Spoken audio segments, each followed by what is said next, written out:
Buongiorno a tutti e bentornati su Wow Podcast Italian. Sono Lucas e oggi sono felicissimo di essere qui con voi per un altro episodio fantastico. Mia, buongiorno. Come stai questa mattina?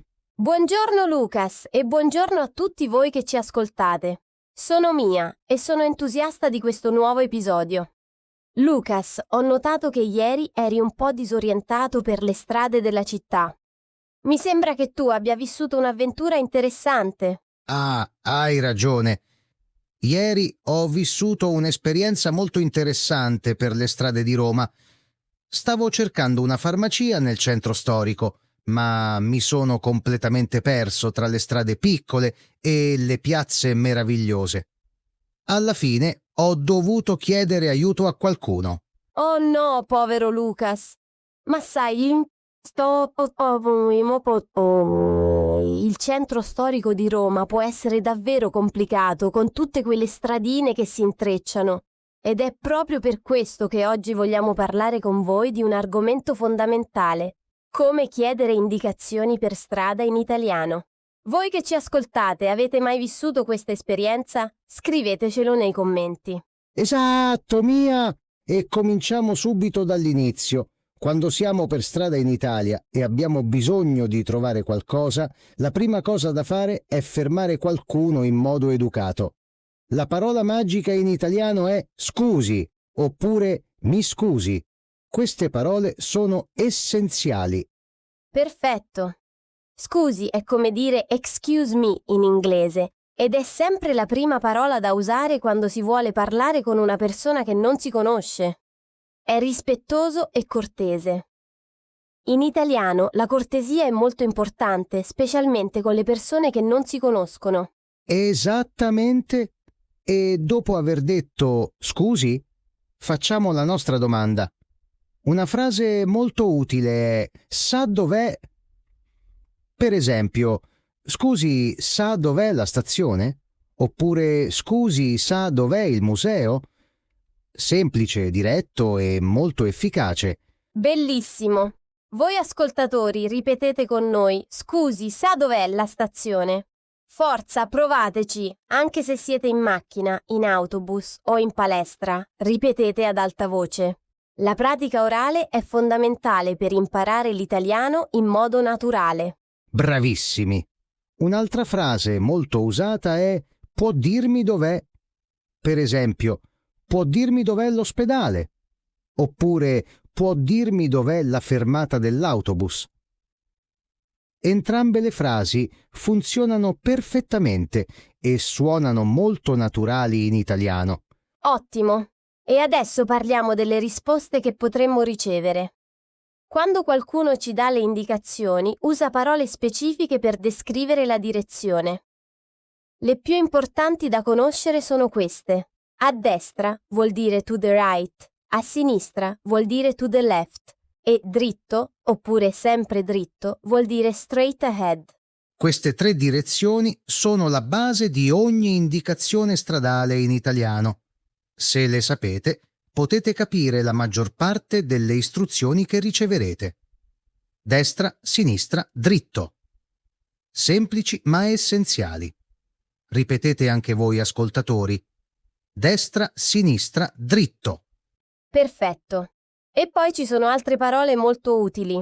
Girare vuol dire to turn, quindi giri a destra significa turn right e giri a sinistra significa turn left. Attraversare vuol dire to cross, come in attraversi la piazza oppure attraversi il ponte. E continuare dritto vuol dire keep going straight. Bene. E c'è anche prendere, come in prenda la prima strada a destra, che vuol dire take the first street on the right. Queste parole di azione, chiamate verbi, sono quelle più comuni nelle indicazioni stradali italiane. Molto bene! E per sapere quanto è lontano qualcosa possiamo chiedere è lontano oppure quanto è lontano da qui. La risposta potrebbe essere è vicino, che vuol dire it's close, oppure è un po' lontano, it's a bit far. Semplice e pratico. Torno adesso alla mia storia di ieri. Stavo passeggiando per il centro storico con un mal di testa forte e il mio telefono aveva la batteria quasi scarica. Ho visto un signore anziano seduto su una panchina e mi sono avvicinato dicendo: «Buongiorno signore, mi scusi, sa dov'è una farmacia qui vicino?» Perfetto, Lucas. Hai usato esattamente le parole giuste. Malkitie. Mi scusi, Elena, sa dov'è? È qui vicino. Questo è esattamente come si fa. E lui come ha risposto? Ero curiosa di sapere la conclusione. Il signore era gentilissimo e molto paziente. Ha detto: «Certo, giovane, vada dritto per questa strada, poi giri a sinistra alla prima via, poi ancora dritto per un centinaio di metri e la vedrà sulla destra, vicino a una gelateria». Una risposta molto dettagliata e precisa. Wow! E hai capito tutto quello che diceva? Con tutte quelle istruzioni insieme, non era un po' complicato da seguire al volo? Onestamente ho capito bene dritto, sinistra e destra, ma non ero sicuro di tutto il resto. Allora ho usato la frase salvavita. «Mi scusi, può ripetere più lentamente, per favore?» E il gentile signore ha ripetuto tutto con moltissima pazienza. Bravissimo, Lucas. Questa è la cosa più importante di tutte. Non vergognarsi mai di chiedere di ripetere o di parlare più lentamente. Molte persone hanno paura di sembrare poco capaci, ma è assolutamente normale non capire tutto alla prima. Assolutamente.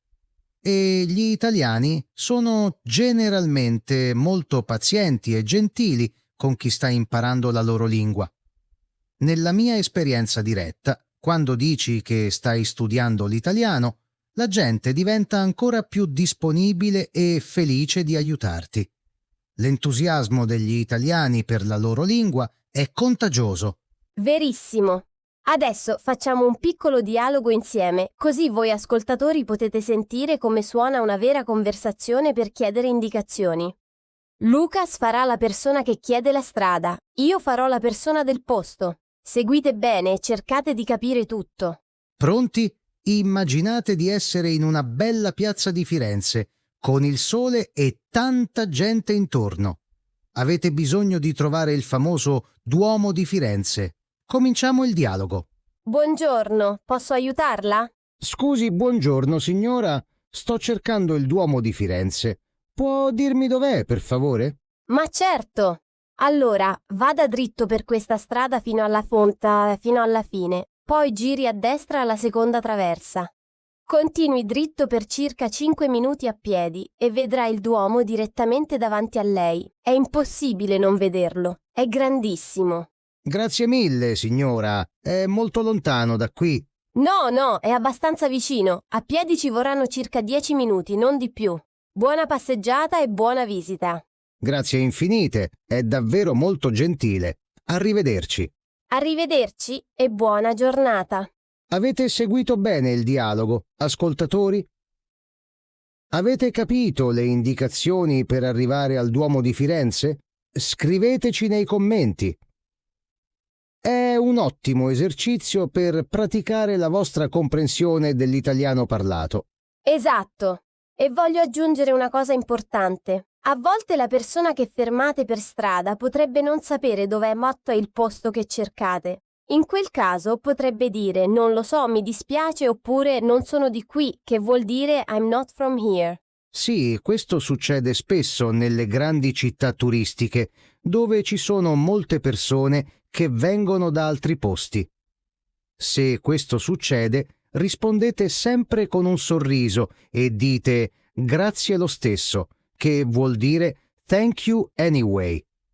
La gentilezza funziona sempre in Italia. Perfetto consiglio!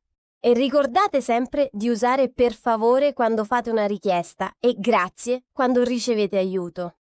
Queste due paroline fanno una grandissima differenza nell'impressione che date agli italiani. Mostrano rispetto e educazione. Esattamente. Allora facciamo il riepilogo finale di tutto quello che abbiamo imparato oggi. Prima, per fermare qualcuno educatamente diciamo scusi o mi scusi. Seconda, per chiedere dove si trova qualcosa, diciamo sa dov'è, oppure può dirmi dov'è. Terza. Le direzioni fondamentali sono a destra, a sinistra e dritto. Quarta. Se non capiamo bene chiediamo: può ripetere più lentamente, per favore? Quinta. Per sapere la distanza chiediamo: è lontano, con le risposte è vicino o è un po' lontano. E sesta, forse la regola più importante di tutte: non abbiate mai paura di chiedere aiuto.